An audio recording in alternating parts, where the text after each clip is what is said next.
ओम श्री गणेशाय नमः। जय जय श्रीमन्नारायण, जय श्रीमन्नारायण, आदिशक्ति माता, जय आदिशक्ति माता, जय भोलेनाथ, जय माता पार्वती।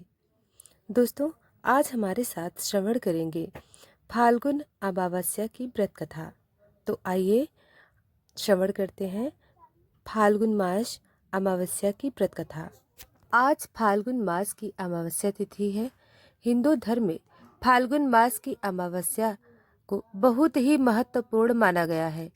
हिंदू धर्म के अनुसार हर माह के कृष्ण पक्ष का 15वां दिन अमावस्या कहलाता है और फाल्गुन मास की अमावस्या तिथि को फाल्गुन अमावस्या के नाम से जाना जाता है। पितृ तर्पण, श्राद्ध, भगवान विष्णु और शिव जी की पूजा के लिए यह दिन बहुत ही खास माना जाता है। फाल्गुन अमावस्या विशेष रूप से महत्वपूर्ण होती है क्योंकि इससे एक दिन पहले ही महाशिवरात्रि का पर्व मनाया जाता है। मान्यता है कि फाल्गुन अमावस्या पर देवताओं का निवास संगम तट पर होता है। धार्मिक मान्यताओं के अनुसार आज के दिन गंगा स्नान एवं दान करने से मनुष्य को जीवन में सफलता की प्राप्ति होती है और पितृ प्रसन्न होते हैं। आज के दिन फाल्गुन मास की अमावस्या की कथाओं को सुनने से मनुष्य के सभी पाप और संकट दूर हो जाते हैं तथा उसकी सभी मनोकामनाएं पूर्ण होती हैं। तो आज मैं आपको सुना रही हूँ फाल्गुन मास अमावस्या की बड़ी ही दुर्लभ कथा।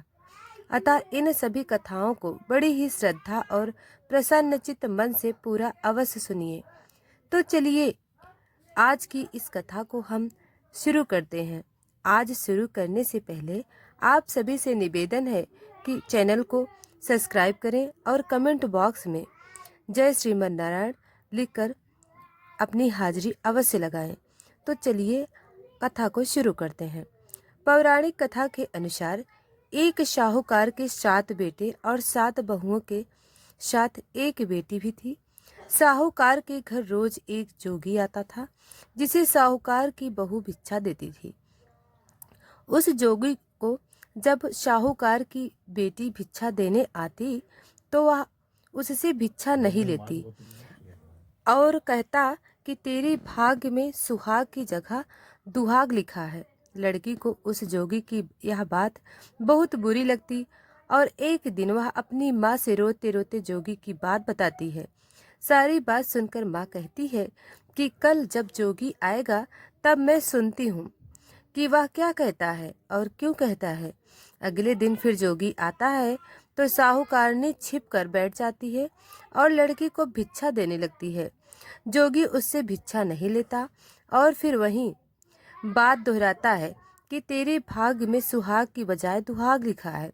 लड़की की माँ बाहर से निकल कर आती है और जोगी से कहती है कि एक तो हम तुम्हें भिक्षा देते हैं और तू हमें गाली देता है। जोगी कहता है कि माँ कि मैं गाली नहीं देता हूँ, जो बात सच है वही कह रहा हूँ। इसके भाग्य में जो लिखा है वही सच है, आपको बता रहा हूँ। सारी बातें सुनने पर लड़की की माँ कहती है कि जब तुझे सारी बात पता है तो इससे बचने का उपाय भी पता होगा। वह बता। जोगी कहता है कि 7 समंदर पार एक धोबिन रहती है जिसका नाम सोना है। वह अमावस्या का व्रत करती है। अगर वह आकर इसे फल दे दे तब इसका दुहाग टल सकता है, अन्यथा विवाह के समय में सर्प के काटने से इसके पति की मृत्यु हो जाएगी। सारी बात सुनकर माँ रोने लगी और सोना धोबिन की तलाश में निकल गई। चलते चलते रास्ते में तेज धूप पड़ रही थी, जिसे बचने के लिए वह एक पीपल के वृक्ष के नीचे उतर गई। उसी वृक्ष पर एक गरुड़ के बच्चे अपने घोंसला बना रहे थे। एक सांप आया और गरुड़ के बच्चे को खाने के लिए लपका, लेकिन साहूकारनी ने उस सांप को मारकर बच्चों की रक्षा की।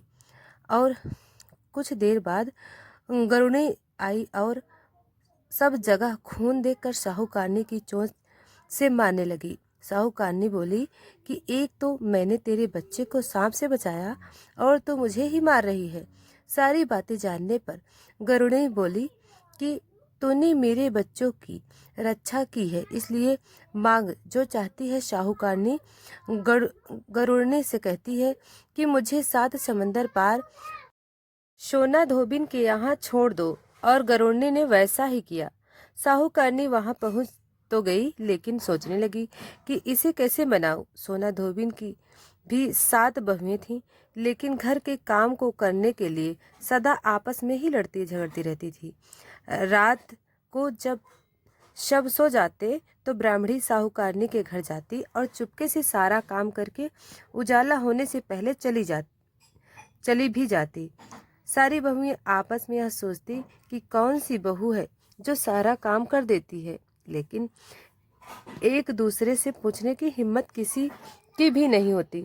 एक दिन सोना धोबिन ने भी सोचा कि आजकल बहुएं लड़ती भी नहीं है और काम भी सारा हो जाता है।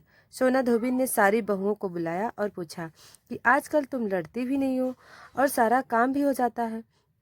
सोना धोबिन ने अपनी बहुओं से पूछा, घर का सारा काम कौन करता है? बहुएं सास से झूठ कहती हैं कि लड़ाई करने से क्या फायदा, इसलिए हम मिलकर काम कर लेते हैं। सोना धोबिन को अपनी बहुओं की बात पर विश्वास नहीं होता और वह रात में जाकर स्वयं सच देखना चाहती हैं कि कौन घर का सारा काम करता है। रात होने पर सोना धोबिन छिप कर बैठ जाती हैं कि देखूं कौन सी बहू काम करती है। रात हुई तो वह देखती है कि एक औरत चुपके से घर में घुस रही है। वह देखती है कि उसने घर का सारा काम कर दिया है और जाने की तैयारी में है। जैसे ही साहूकारनी जाने लगती है तो सोना धोबिन उसे रोकती है और पूछती है कि तुम कौन हो और क्या चाहती हो। साहूकारनी कहती है कि पहले तुम वचन दो, तब बताऊंगी। सोना धोबिन वचन देती है। तब साहूकारनी कहती है कि मेरी बेटी का भाग्य में दुहाग लिखा है, लेकिन तुम अमावस्या का व्रत करती हो तो मेरे साथ चलकर उसे सुहाग दे दो। सोना धोबिन वचन से बंधी थी तो वह साहूकारनी के साथ चलने को तैयार हो जाती है। जाते हुए सोना धोबिन अपने बेटों व बहुओं से कहती है कि मैं इस औरत के साथ इसकी बेटी को सुहाग देने जा रही हूँ, लेकिन अगर मेरे पीछे से तुम्हारे पिताजी मर जाएं तो उन्हें घी और तेल के कूप में डाल कर रख देना। सोना धोबिन साहूकारनी के घर पहुंच जाती है। साहूकारनी अपनी बेटी का विवाह करती है तो फेरों के समय सोना धोबिन कच्चा करवा दूध तथा तार लेकर बैठ जाती है। कुछ समय बाद सांप आया और दूल्हे को डसने लगा तो सोना धोबिन ने करवा आगे कर तार से सांप को बांध दिया और सांप मर गया।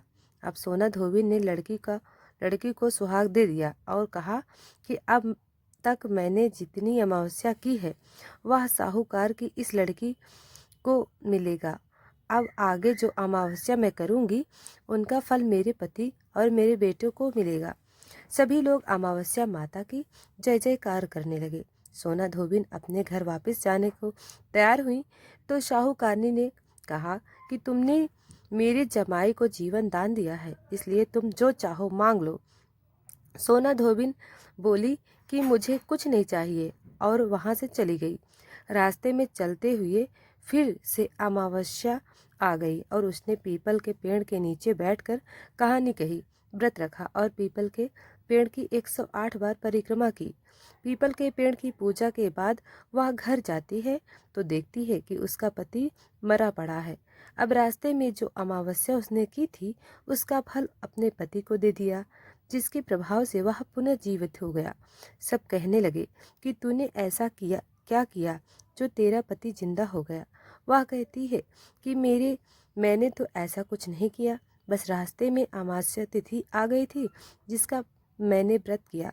कहानी कही और पीपल के वृक्ष की 108 बार परिक्रमा की। अब सारी नगरी में ढिंढोरा पिटवा दिया गया कि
हर कोई अमावस्या का व्रत करेगा, पूजा करेगा, कहानी कहेगा और पीपल के वृक्ष की 108 बार परिक्रमा करेगा। हे अमावस्या माता, जैसा आपने साहूकार की बेटी का सुहाग दिया वैसा ही सबको देना।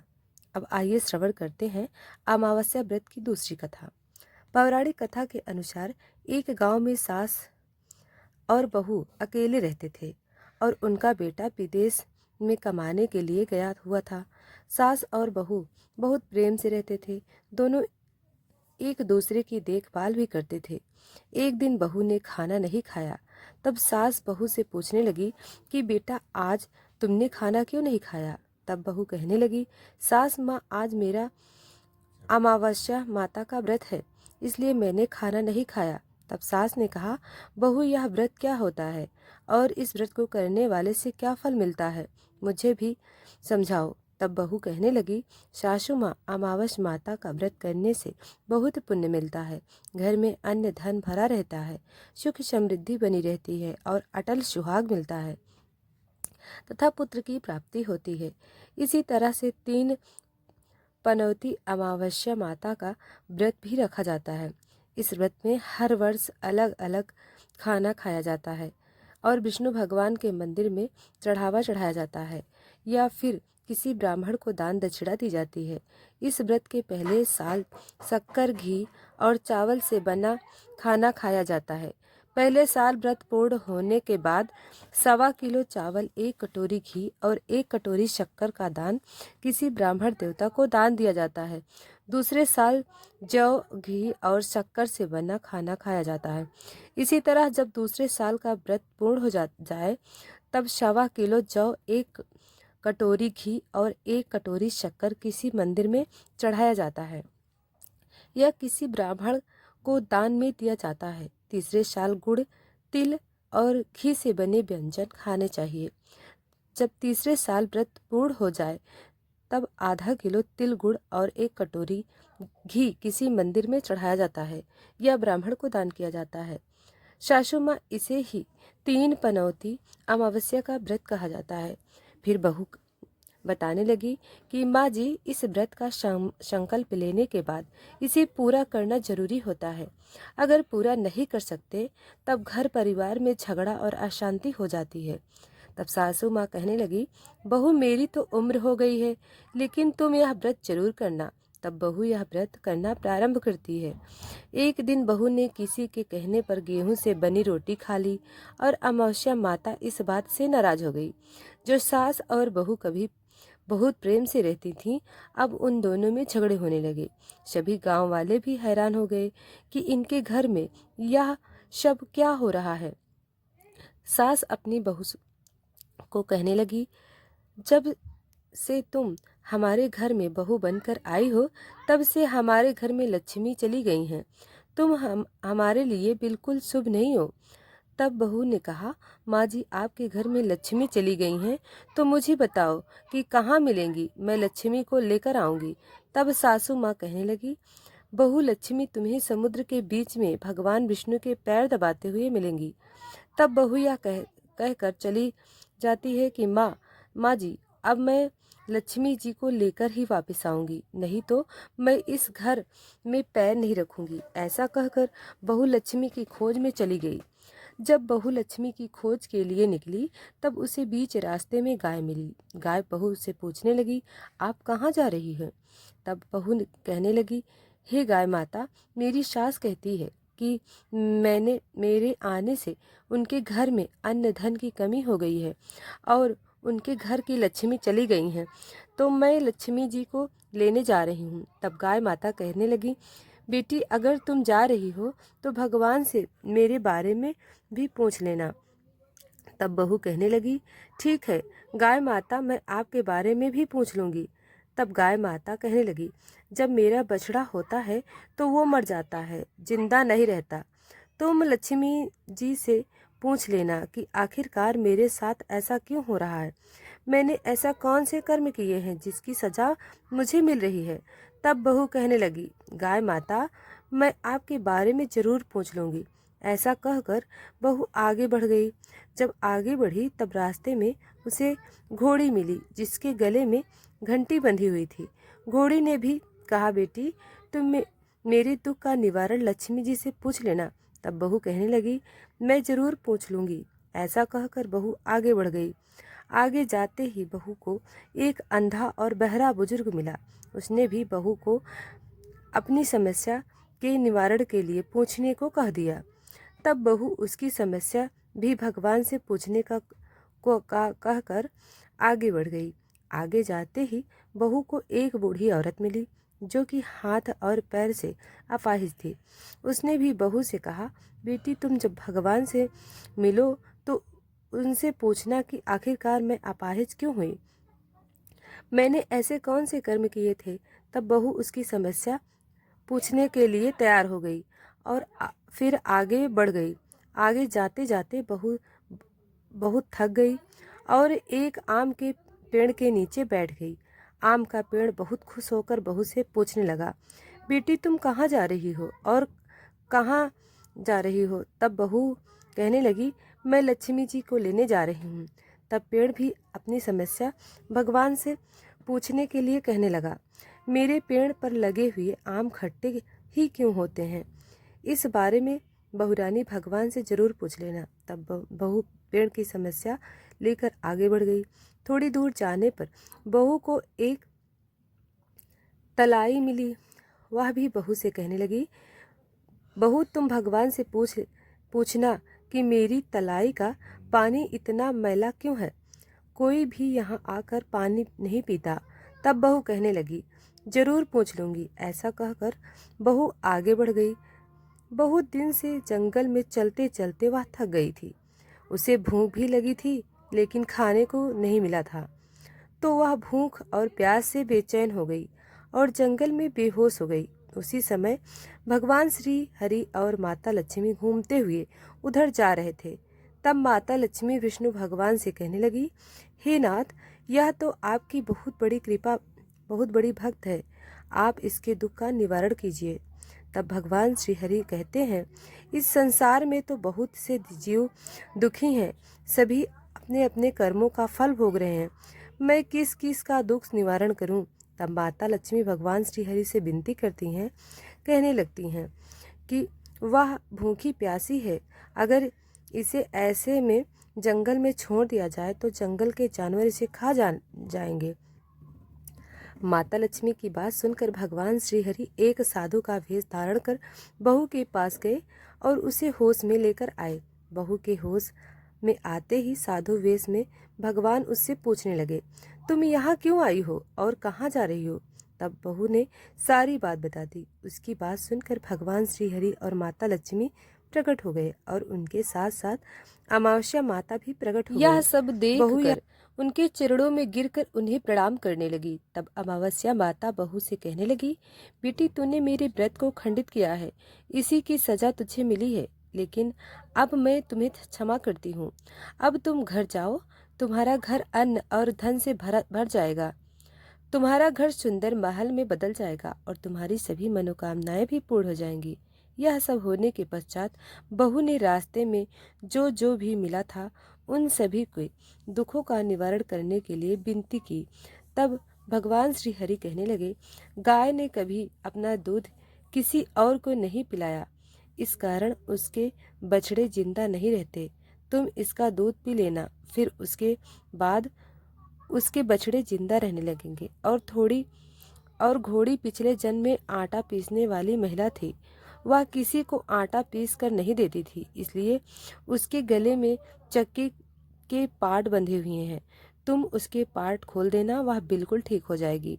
और वह बुजुर्ग कभी भगवान के मंदिर में नहीं गया, न ही कभी उसने भगवान के भजन सुने। तुम उसे ले जाकर मंदिर में दर्शन करवा देना, इससे वह ठीक हो जाएगा। अपाहिज महिला ने कभी अपनी जवानी में दान पुण्य नहीं किया, इसलिए उसकी यह सजा मिली है। तुम उससे भी कुछ दान करवा देना तो उसकी विकलांगता दूर हो जाएगी। और वह आम का पेड़, उसने तो कभी अपने पेड़ के आम किसी बच्चे को खाने नहीं दिए, इसी कारण उसके आम खट्टे होते हैं। अब तुम उस पेड़ का आम खा लेना, फिर उसके बाद से उस पेड़ के पर मीठे आम आने लगेंगे और तलाई का पानी पिछले जन्म में देवरानी जेठानी थी, वह हमेशा आपस में झगड़ा करती थी, इसलिए उसका पानी मैला है। तुम उसका पानी पी लेना तो वह तलाई शुद्ध हो जाएगी, फिर वहाँ लोग वहाँ आकर पानी पीने लगेंगे। इस प्रकार बहू ने भगवान श्री हरि, माता लक्ष्मी और अमावस माता को प्रणाम किया और उन्हें धन्यवाद किया और अपने घर लौटने के लिए तैयार हो गई। रास्ते में उसे जो जो मिला उसकी सभी मनोकामनाएं भगवान के कहे अनुसार वह दूर करती चली गई। सभी ने उसे भर भर कर आशीर्वाद दिया। घर पहुंचते ही उसका टूटा फूटा घर एक सुंदर महल में परिवर्तित हो गया। उसके घर में अन्न और धन के भंडार भर गए। अब बहू ने सासू माँ से कहा, सासू माँ, आपने तो सच में कहा था कि मैं आपके लिए शुभ नहीं हूँ। मेरे जाने से आपके घर में लक्ष्मी आई हैं। अब आप यहाँ रहें, मैं मरने जा रही हूँ। तब सास ने कहा, बेटी, यह सब तुम्हारे अमावस्या माता के व्रत करने का फल ही हमें मिला है। तुम यहीं पर रहो, अब तुम यहाँ से कहीं नहीं जाओगी। इस प्रकार सास और बहू खुशी खुशी रहने लगी। और फिर एक दिन सास का बेटा भी विदेश से वापस घर लौट आया। जब उसने खूब धन दौलत और धन के भंडार देखे, तब उसकी माँ ने सारी बात अपने बेटे को बता दी। इस प्रकार वह लोग खुशी खुशी रहने लगे और तीनों मिलकर अमावस माता का व्रत रखने लगे। बोलिए अमावस्या माता की जय। इस कथा को कहने, सुनने और हुंकार भरने वाले सभी भक्तों के घर में धन धान्य के भंडार भरना, सभी की रक्षा करना। अमावस्या माता की जय। तो आइए श्रवण करते हैं अमावस्या माता की तीसरी कथा। भगवान श्री कृष्ण से एक बार परीक्षाराज गरुड़ ने पूछा, हे प्रभु, पृथ्वी पर लोग अपने मृत पितरों का श्राद्ध करते हैं। उनकी रुचि का भोजन ब्राह्मणों आदि को कराते हैं। क्या पितृलोक से पृथ्वी पर आकर श्राद्ध में भोजन करते हैं? पितरों को किसी ने देखा भी है? भगवान श्री कृष्ण ने कहा, हे गरुड़, तुम्हारी शंका का निवारण करने के लिए मैं देवी सीता के साथ हुई घटना सुनाता हूँ। सीता जी ने पुष्कर तीर्थ में अपने ससुर आदि 3 पितरों को श्राद्ध में निमंत्रित ब्राह्मणों के शरीर में देखा था। वह कथा सुनो। भगवान श्री कृष्ण कहते हैं, हे गरुड़, यह तो तुम्हें ज्ञात ही है कि श्री राम अपने पिता दशरथ की आज्ञा के बाद वनगमन पर गए थे। साथ ही देवी सीता भी थी। बाद में श्री राम को यह पता लग चुका था कि उनके पिता उनके वियोग में शरीर त्याग चुके हैं। जंगल जंगल घूमते सीता जी के साथ श्री राम ने पुष्कर तीर्थ की यात्रा की। अब यह श्राद्ध का अवसर था। ऐसे में पिता का श्राद्ध पुष्कर में हो, इससे श्रेष्ठ क्या हो सकता है। तीर्थ में पहुंचकर उन्होंने श्राद्ध की तैयारियां आरंभ की। श्री राम ने स्वयं ही विभिन्न शाक फल एवं अन्य उचित खाद्य सामग्री एकत्रित किए। जानकी जी ने भोजन तैयार किया। उन्होंने एक पके हुए फल को सिद्ध करके श्री राम जी के सामने उपस्थित किया। श्री राम ने ऋषियों और ब्राह्मणों को सम्मान सहित आमंत्रित किया। श्राद्ध कर्म में दीक्षित श्री राम की आज्ञा से स्वयं दीक्षित होकर सीता जी ने उस धर्म का सम्यक और उचित पालन किया तथा सारी तैयारियां संपन्न हो गई। अब श्राद्ध में आने वाले ऋषियों और ब्राह्मणों की प्रतीक्षा थी। उस समय सूर्य आकाश मंडल के मध्य पहुंच गए और कुतुब मुहूर्त यानी दिन का 8वां मुहूर्त अथवा दोपहर हो गई। श्री राम ने जिन ऋषियों को निमंत्रित किया था वे सभी आ गए थे। श्री राम ने सभी ऋषियों और ब्राह्मणों का स्वागत और आदर सत्कार किया तथा भोजन करने के लिए आग्रह किया। ऋषियों और ब्राह्मणों को भोजन हेतु आसन ग्रहण करने के बाद जानकी अन्न परोसने के लिए वहां आई। उन्होंने कुछ भोजन बड़े ही भक्ति भाव से ऋषियों के समक्ष पत्तों की बनी थाली पर परोसा। वे ब्राह्मणों के बीच भी गई, पर अचानक ही जानकी भोजन करते ब्राह्मणों और ऋषियों के बीच से निकली और तुरंत वहां से चली गई। सीता जी लताओं के मध्य छिप कर जा बैठी। यह क्रियाकलाप श्री राम देख रहे थे। सीता के इस कृत्य से श्री राम को चकित हो गए। फिर उन्होंने विचार किया कि ब्राह्मण को बिना भोजन कराए साध्वी सीता लज्जा के कारण कहीं चली गई होंगी। सीता जी एकांत में जा बैठी हैं। फिर श्री राम जी ने सोचा, अचानक इस कार्य का क्या कारण हो सकता है। अभी यह जानने का समय नहीं है। पहले मैं इन ब्राह्मणों को भोजन करा लूं, फिर उनसे बात कर कारण समझूंगा। ऐसा विचार कर श्री राम ने स्वयं उन ब्राह्मणों को भोजन कराया। भोजन के बाद ऋषियों को विदा करते समय श्री राम के मस्तिष्क में यह बात रहकर क्रोध कर रही थी कि सीता ने ऐसा अप्रत्याशित व्यवहार क्यों किया। उन ब्राह्मणों के चले जाने पर श्री राम ने अपनी प्रियतम सीता जी से पूछा, ब्राह्मणों को देखकर तुम लताओं की ओट में क्यों छिप गई थी? यह उचित नहीं जान पड़ा। इससे ऋषियों के भोजन में व्यवधान हो सकता है। वे कुपित भी हो सकते थे। श्री राम बोले, हे सीते, तुम्हें तो ज्ञात है कि ऋषियों और ब्राह्मणों को पितरों के प्रतीक माना जाता है। ऐसे में तुमने ऐसा क्यों किया? इसका कारण जानने की इच्छा है। मुझे अविलंब बताओ। श्री राम के ऐसा कहने पर सीता जी मुंह नीचे करके सामने खड़ी हो गई और अपने नेत्रों से आंसू बहाती हुई बोली, हे नाथ, मैंने यहाँ जिस प्रकार का आश्चर्य देखा है उसे आप सुने। इस श्राद्ध में उपस्थित ब्राह्मणों की अगली पांत में मैंने दो महापुरुषों को देखा जो राजा जैसे प्रतीत हो रहे थे। ऋषियों ब्राह्मणों के बीच सजे धजे राजा महाराजा जैसे महापुरुषों को देख मैं अचरज में थी। तभी मैंने आपके पिताश्री के भी दर्शन किए। वह भी सभी तरह के राजसी वस्त्रों और आभूषणों से सुशोभित थे। आपके पिता को देखकर मैं बिना बताए एकांत में चली आई थी। मुझे न केवल लज्जा का बोध हुआ, वरन मेरे विचार में कुछ और भी आया। तभी निर्णय लिया, हे प्रभु, पेड़ों की छाल, वत्कल और मृग चर्म धारण करके मैं अपने ससुर के सम्मुख कैसे जा सकती थी? मैं आपसे यह सत्य ही कह रही हूँ। अपने हाथ से राजा को मैं वह भोजन कैसे दे सकती थी जिसके दासों के भी दास कभी ऐसा भोजन नहीं करते। मिट्टी और पत्तों आदि से बने पात्रों में उस अन्न को रखकर मैं उन्हें कैसे देती?